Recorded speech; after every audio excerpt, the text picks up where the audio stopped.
Okay, so Moonlight Mondays, I've already hinted at this a little bit, but basically these are going to be a mix of Q&A and co-working sessions.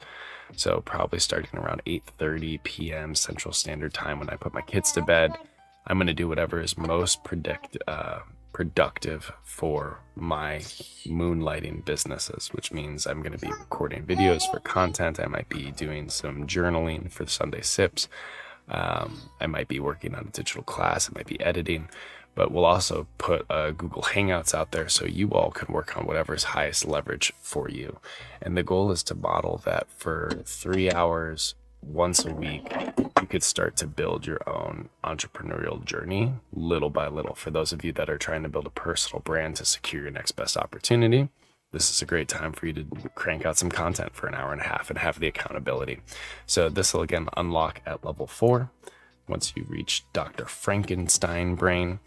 And hopefully this is a wonderful time on Mondays for us as a community to become more entrepreneurial as one. Right, get the dopamine. Get it.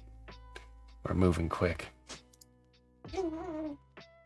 Oops, not here. Hit brain. Nope. Moonlight Mondays. Boom. There you go.